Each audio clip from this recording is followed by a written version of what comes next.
Ya, sebagai perlu disclaimer juga ya. Kita juga percaya, mungkin publik juga percaya bahwa kalaulah ini ditangani nanti secara internal oleh Kementerian Keuangan, harapannya bahwa ini benar-benar diusut sebenar-benarnya tanpa ada kemudian anak emas atau mungkin ditutup-tutupi. Tapi kalau Bang Nasir Jamil melihat seperti apa ketika sudah ada lokalisir di sini ya. Oke, transaksi ini kepabeanan dan perpajakan nanti ditangani oleh Kementerian Keuangan, seakan-akan menutup celah bahwa KPK bisa masuk mengusut tindak pencucian uang seperti itu. Bagaimana Bang Nasir Jamil?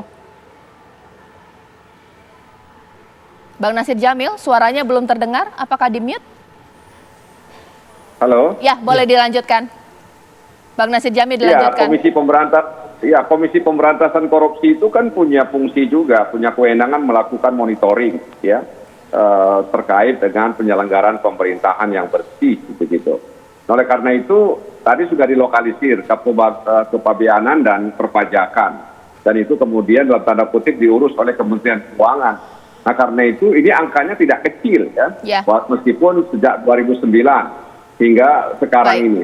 Dan sekali lagi itu bukan angka yang kecil. Nah karena itu kita berharap Komisi Pemberantasan Korupsi bisa mendampingi ya. Dan kalau kita kaitkan dengan keterbukaan informasi publik, maka publik juga mengharapkan agar ada informasi yang clear. Seperti tadi misalnya harapan Presiden agar jangan ada yang ditutup-tutupi ya, dan itu dibuka secara transparan. Dan saya pikir ini kan sesuatu yang harus menjadi sugesti bagi Komisi Pemberantasan Korupsi sendiri dan juga Kementerian Keuangan terkait dengan pencurigaan itu seperti apa sih di pabeanan dan perpajakan. Baik, ya karena waktunya singkat, saya singkat saja ke Pak Yunus Hussein. Pak, kalau misalnya biasanya temuan atau informasi dari PPATK kemudian diteruskan kepada Kementerian Keuangan, ada tidak kasus ini benar-benar dibawa ke meja hijau, Pak, ketika ditangani secara internal oleh Kementerian Keuangan? Ataukah jangan-jangan ya sanksi disiplin saja paling berat, seperti apa? Jadi dari 3 jenis laporan hasil analisis tadi ya, kalau untuk tindak pidana kepabeanan dan cukai, memang penyidiknya hanya bea cukai, tidak ada yang lain, polisi pun tidak. Untuk tindak pidana perpajakan, penyidiknya hanya Direktur Jenderal Pajak, yang lain tidak ada itu. Kalau KPK mau supervisi silahkan. Nah untuk menyangkut kepegawaian, memang Irjen, bisa juga KPK karena terkait dengan penyelenggara negara, mungkin korupsi. Ada nggak kasus yang ke pengadilan? Seingat saya ada, karena dalam beberapa interaksi dengan mereka waktu saya mengisi acara mereka, ada sekitar 17 kasus TPPU yang berasal dari perpajakan. Misalnya ada kasus penyelundup, kasus faktur fiktif misalnya dipakai untuk restitusi fiktif ya. Kemudian ada tax evasion. Kalau bea cukai, misalnya penyelundupan ada di Bandung.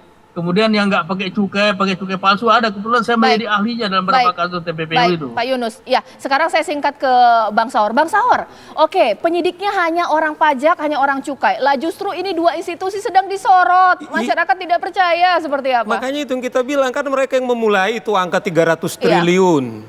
Tadi Pak Yunus juga ada beberapa. Tapi kita nggak tahu apakah sampai 300 triliun atau bagian kecil itu mereka anggap misalnya 100 triliun. Apakah seperti itu? Yang kedua kita ingatkan KPK bahwa mereka sudah menyelidiki soal Rafael. Ya toh dimulai dengan LHKPN.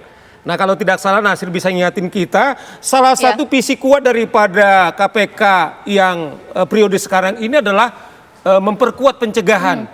Nah LHKPN itu mereka apain? Apa cuman didoa-doain aja gitu loh.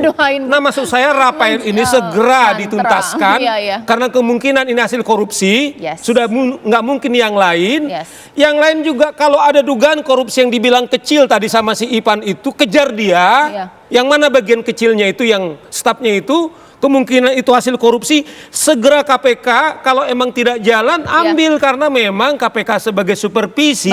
Kalau ada dugaan korupsi, dia bisa mengambil alih sehingga penegakan hukumnya soal Baik. pemberantasan korupsi Iya. bisa jalan. Ternyata dialog saya pada malam hari ini memberikan kesimpulan semakin diklarifikasi oleh PPATK, justru publik ingin lebih untuk transparansi kasus ini, bahkan lebih tegas lagi untuk mengusut ini transaksi 300 T ini seperti apa, punya siapa, dan hukuman seperti apa kalau memang ada dugaan korupsi di sini ya. Terima kasih Bang Saur, terima kasih Pak Yunus Hussein, Bang Nasir Jamil. Sesaat lagi pemirsa saya akan hadirkan terima kasih. informasi mengenai sidang Teddy Minahasa usai jeda berikut.